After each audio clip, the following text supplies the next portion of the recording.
More than 1,000 Afghans who risked their lives helping American forces are now being offered a choice: return to Taliban-controlled Afghanistan or relocate to the Democratic Republic of Congo, one of the world's most dangerous humanitarian crisis zones. These aren't just any Afghans.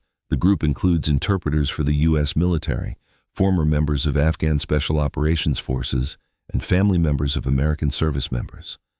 Among the approximately 1,100 people currently housed at Camp Asselia in Qatar, more than 400 are children.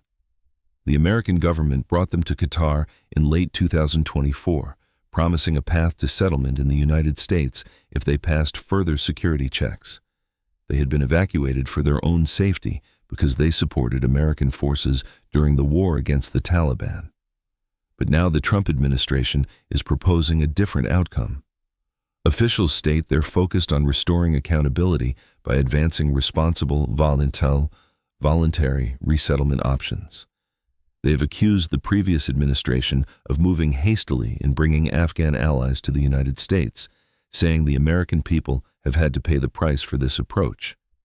For context, more than 190,000 Afghans who aided the U.S. effort have already resettled in America between August 2021 and mid-2025 after passing background checks.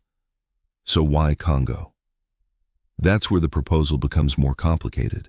The Democratic Republic of Congo is suffering one of the world's worst humanitarian crises. It already hosts more than 600,000 refugees, mostly from the Central African Republic and Rwanda. The country is also experiencing active fighting with neighboring Rwanda, which has displaced even more people through attacks on refugee camps. The Afghans would essentially be given a choice between two dangerous options: returning to live under the Taliban or being sent to Congo. Neither presents a secure or stable future. Many military and veteran advocates hold a different view. They argue that if Afghans pass security vetting, they should come to the United States. If they cannot pass vetting, the government still has an obligation to ensure they are sent to a third country where they will be secure, supported, and not facing ongoing humanitarian crises. There's also a broader concern about America's credibility. The community generally holds that this action undermines future cooperation from allies. It sends a message to potential future allies about what happens when they help American forces, potentially making it harder for the U.S. to secure local support in future conflicts. This is still a developing story, and no final decision has been announced. These are people who believed in American promises and put their lives on the line. What message does this send about how the United States treats its allies?